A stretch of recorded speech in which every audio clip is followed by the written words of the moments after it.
enough. Thank you. I can't tell you how exciting it is for me to be up here, not only because I love the Magnus Museum and the Western Jewish History Center, but because I've been toiling on this book for about 8 years, and my audience has pretty much consisted of my husband Gary, my daughter Juliet, and my daughter Charlotte. And they are so sick and tired of hearing about I.W. Hellman. And here tonight I have 200 people who are interested in hearing about him. So it's such a change. So, please excuse me if, I can't contain my enthusiasm. It's kind of difficult to sort of put 8 years of research and 460 pages of a book into like a 20, 25-minute talk. So I'm going to try to do as best I can. But before I tell you about Isaiah Hellman and his importance to the California economy, I thought I would talk a little bit about how I came upon this project. Because I think my experience is very similar to the experience of many of you here in the room. That is that we know something about our heritage and our family's history, but we don't know a lot about it. I was born in San Francisco, and I'm a fifth-generation Californian. And when I was growing up, I always had heard something about I.W. Hellman and Wells Fargo Bank, but I didn't really know what that meant. And the first time it became clear to me that Hellman had some role with Wells Fargo Bank came when I turned 13. And my parents decided to give me a checking account for my birthday. And my father took me down to the main office building of Wells Fargo, where he introduced me to this elderly banker who wrote my name on this white, thick cardstock that was embossed with a gold stagecoach. And he handed it to me and he said, "This is your identification for your checking account." So the first time I went to my local branch at California and Fillmore Street and pulled out the card, I was completely amazed at the reaction I got. I mean, I was really short, I could barely see over the counter, I certainly couldn't drive, and the tellers were calling me ma'am. They gave me my money, no questions asked, and that's when it really occurred to me that we must have an in with Wells Fargo Bank. So that was great, but it was almost 30 years later when I had 2 children of my own that I really understood what Hellman was all about. I had taken a leave of absence from the newspaper, and I was writing personal essays, and I wanted to find out more about Hellman's life. So I had heard he had some papers at the California Historical Society, and I thought I'd go down there for a couple hours and sort of look through and have a better appreciation, and then I'd write these great personal essays. But when I went down there and asked to look at the Hellman papers, the archivist said to me, "Well, which box?" I said, "What do you mean, which box?" She goes, "Well, we've got 80 boxes of Hellman documents here." And it turned out that they had like 50,000 pages of letters and diaries and business receipts and everything. And one thing that's really interesting about Hellman is that he was a pack rat. He saved everything, including when he would buy a newspaper, he would save the receipt and put it in its file. So I started to go through these documents, and I was just at first trying to find out the names of his brothers and sisters and everyone like that. But I was really amazed when I came upon these iconic names that I learned in my history class. Names like Collis Huntington, Henry Huntington, Meyer Lehman, the founder of Lehman Brothers, Levi Strauss, Edward Harriman, etc., etc. And the more I looked, the more I realized that these men had been Hellman's business partners, and that together they had played a very important role in the development of the West.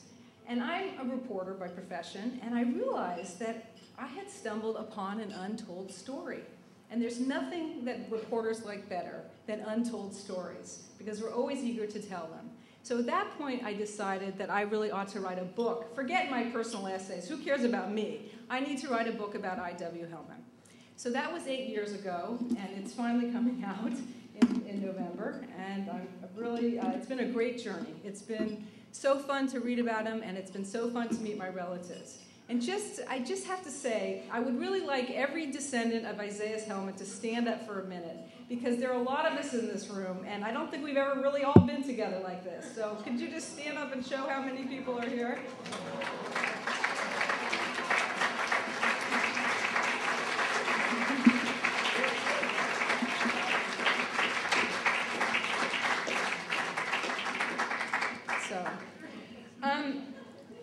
I'm going to go into some particulars about Hellman's life, but before I do that, I want to sort of reflect on him. While I understand why all those relatives bought tickets to tonight's events, I'm sure the vast majority of you are sitting at your table saying, why did I buy a ticket for this event? Why do I care about Isaiah Hellman? What is he to me? Is he worth knowing about? I think that I'm going to tell you a little bit about why he's worth knowing about and then go into a little bit of what he did for California. Number one, his story reflects the larger story of the Jewish settlement and contribution to the state of California. As Warren alluded to earlier, when people think about Jews in America, many of them think about the East Coast Jewish experience, people coming over through Ellis Island, living in the Lower East Side in tenements, and making their way up through many generations to success. Well, the story of the Jews in California is very different from that. In 1848, when gold was discovered, California was sparsely settled. The lure of gold brought thousands of people from around the world, including thousands and thousands of Jews. And when they arrived in California, they found a wide open society. There was no establishment, there was no pecking order or hierarchy, and the Jews were able to sort of enter in on the ground floor and open businesses and establish families and go into politics and achieve remarkable success and acceptance very, very quickly. So the story of Jews in California is completely different than the story of the East Coast Jews. And that's one thing that my book talks a lot about, because I think it's a story that's not well known enough. The second reason people should know about I.W. Hellman is when we think about the Wild West, we think about, John Wayne strolling into town to tame all those rugged bar-drinking men, or the cowboys fighting the Indians. But there was another wild part to the West, the financial system. Hellman was the man who tamed the financial system of the West. He started the first successful bank in Los Angeles, and he eventually ran a string of banks up and down the Pacific coast. He brought credit to Southern California, and he personally stopped 2 bank runs in the 19th century. And he helped develop numerous businesses. So the third reason it's interesting to know about I.W. Hellman is that he really had a brilliant business mind. And I know a lot of you in the audience this evening are businessmen, and I think this, can you imagine yourself coming to an economy that was wide open, that offered sort of absolutely endless opportunities? How do you choose which businesses to invest in? How do you decide where to put your money? Well, Hellman was brilliant at selecting businesses that would flourish and would go on to really make a difference in the California economy. And in fact, I believe that he played a major role in the development of at least 8 industries in California, including banking, transportation, water, gas, electricity, oil, land development, wine, and education. So, can I get some water, someone? What? Thanks. Okay, we're going to begin our story on a cold, foggy day in San Francisco in 1895.